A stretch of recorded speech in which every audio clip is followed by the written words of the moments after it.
ঘুম আসছিল না।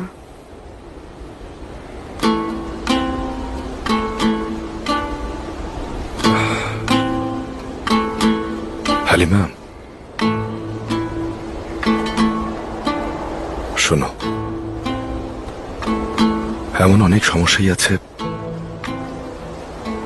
যার সমাধান শক্তি আর মনের জোরে করে দেয়া যায়, কিন্তু এমন কিছু সমস্যা আছে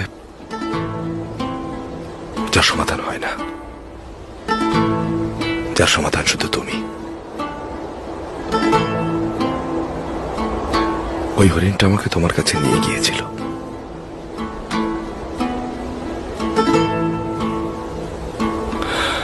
আমি ওকে শিকার করতে চেয়েছিলাম, কিন্তু নিজে শিকার হয়ে গেলাম,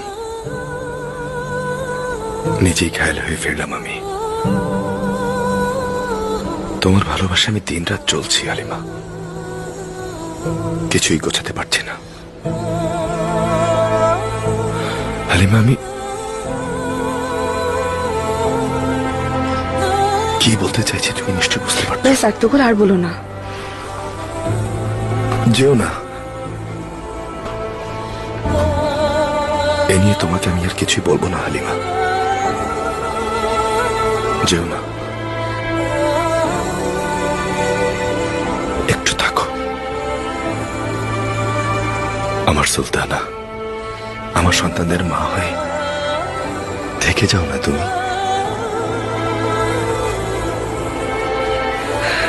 তুমি একজন বীর, সৎ এবং ভালো মানুষ আর্তকুল বে।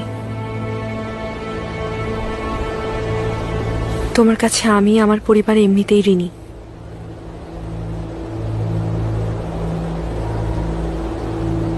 কিন্তু আমার ভবিষ্যৎ আগে থেকে ঠিক হয়ে আছে।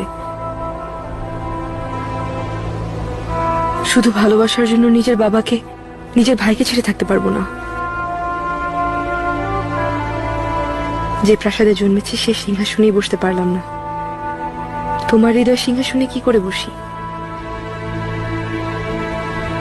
এ তোমার মুখের কথা, তোমার মন কি বলে? তোমার মন কি চায় হালিমা?